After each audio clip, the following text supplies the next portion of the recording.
chers responsables ici présents, militantes et militants, chers amis de la presse, le journaliste, chroniqueur et opposant politique béninois, Frère Ronvi, a été kidnappé le lundi 12 août 2024 aux environs de 22 h, heure locale à Lomé au Togo, par des individus inconnus. La prise d'otage est intervenue dans la banlieue de Lomé où résidait l'homme qui sortait de l'immeuble dans lequel il résidait pour aller acheter un article dans un kiosque situé dans les environs. Ces ravisseurs seraient arrivés à bord d'une fourgonnette immatriculée au Bénin et seraient repartis aussitôt après l'enlèvement sans que la police togolaise n'ait pu empêcher cet acte crapuleux ni pourchasser ses auteurs. Selon les voisins qui ont été témoins des faits, tout est allé très vite. Un individu qui a tenté de s'interposer a été très vite molesté et maîtrisé. Suite à leur rap, ces ravisseurs qui, au nombre de 4, agissant comme des individus sous l'emprise de stupéfiants, ont emporté Manu Militari, le frère Ronvi, à qui ils auraient porté une cagoule et qui l'ont fait passer par des voies détournées après lui avoir porté des coups au visage et dans le dos. En cours de route, il aurait été étranglé par ces ravisseurs qui n'ont desserré l'étreinte que lorsque leur victime a commencé à être étouffée et à baver. Sur leur parcours, ils auraient pris des voies détournées, passant même par des forêts. Tout cela a été su par la victime, malgré la cagoule, à cause de la conversation entre les ravisseurs. L'un des ravisseurs aurait même suggéré de l'éliminer et il n'a eu son salut qu'à l'opposition d'un autre qui a déclaré qu'ils n'ont pas encore reçu d'instructions allant dans ce sens. Comme si le terrain était savamment préparé à l'avance, les ravisseurs n'auraient rencontré aucun obstacle pour sortir du territoire togolais.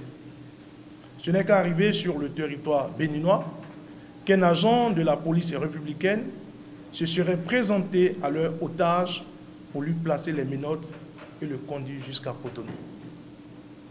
Il ne fait l'ombre d'aucun doute que c'est l'œuvre de Barbouze, venu de Cotonou en mission commandée par le régime en place au Bénin, qui a des raisons de vouloir tarir la source de la diffusion des turpitudes d'un pouvoir devenu au fil du temps le bourreau de son peuple.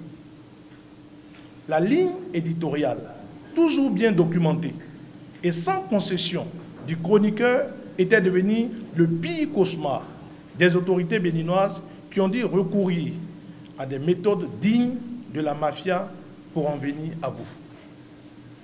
Il s'est dit que le gouvernement s'est doté des équipements d'écoute les plus à la pointe et les plus onéreux pour surveiller et espionner sa population.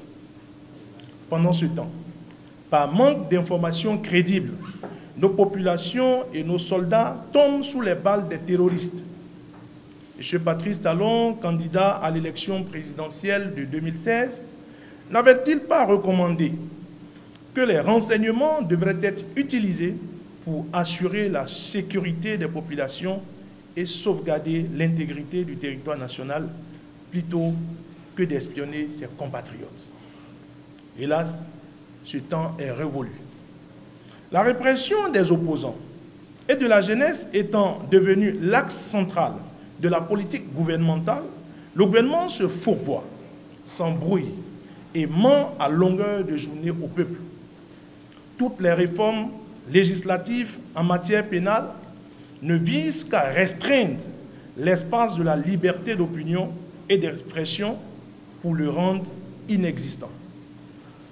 Depuis 2018, la dépénalisation des délits de presse a été très tôt remplacée par la loi portant code du numérique qui comporte des infractions les plus inimaginables ainsi que de lourdes peines. Au Bénin, Émettre désormais des critiques sur les actions du pouvoir peut facilement être qualifié de délit, qui expose son auteur à des poursuites devant la juridiction qu'est la Cour de répression des infractions économiques et du terrorisme, devenu le bras armé du régime finissant. Plusieurs jeunes croupissent dans les prisons déjà surpeuplées pour avoir simplement relayé une information sur les réseaux sociaux. L'objectif de ce régime est d'inoculer et commercialiser la peur aux citoyens pour en faire des spectateurs passifs, indolents et lâches dans l'accomplissement de leur destinée. Dans un tel contexte politique, les digues contre l'arbitraire des gouvernants ont complètement disparu pour laisser libre cours à la seule volonté du chef omnipotent, omniscient, qui ne supporte même pas la simple réticence devant son bon vouloir. Réduit finalement à l'incapacité de même s'indigner et encore moins de se révolter contre la tyrannie qui l'étouffe chaque jour davantage, il ne reste plus au peuple béninois qu'à prendre son destin en main en se rangeant définitivement du côté de l'opposition à ce régime finissant. Comme dans toute dictature, avant d'achever sa victime, la dictature le peint en noir, le discrédite, le salit, le livre aux gémonies et l'esquinte.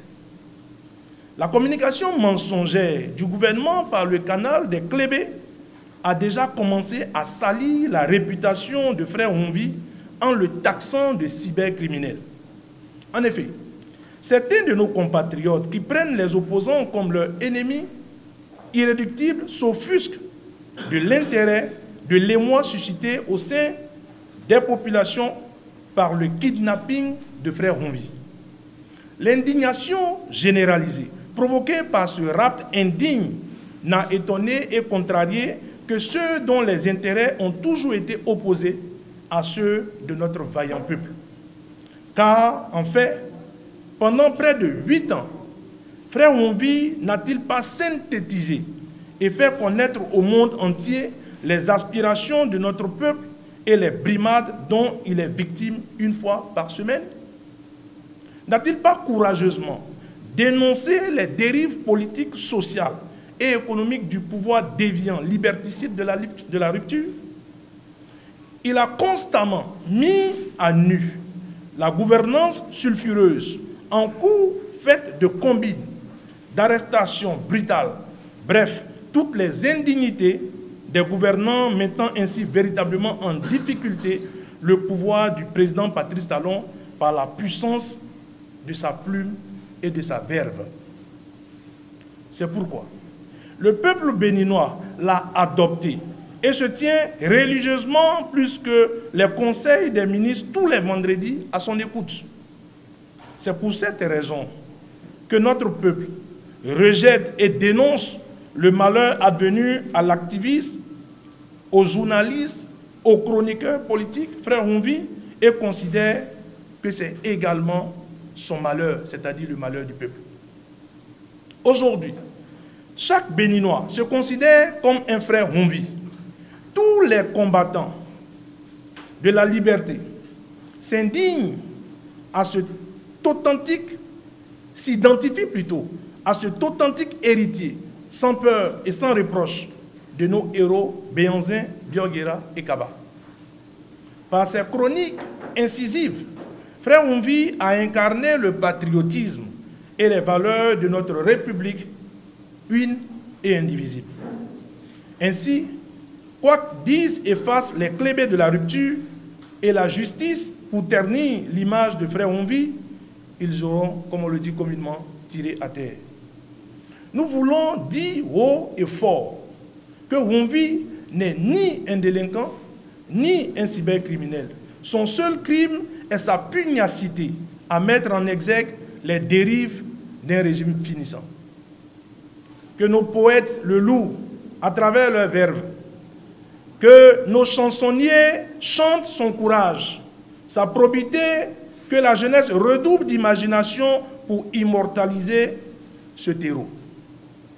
Nous avons appris qu'il sera présenté demain, lundi 19 août 2024, à la Criette. Nous demandons à tout le peuple de converger vers la Criette, 6 à Ganquito, à l'ancien bâtiment de la Cour suprême, afin de témoigner de notre soutien à ce terreau que le régime veut liquider. Aucune psychose, aucune intimidation, aucun terrorisme d'État ne saurait empêcher notre peuple à conduire ce régime finissant à finir effectivement. Que le peuple béninois, comme un seul homme, se mobilise pour condamner son kidnapping, exiger sa libération immédiate, sans condition, et le respect de ses droits. Vive le Bénin, vive la démocratie. Je vous remercie. Fait à Cotonou le 18 août 2024.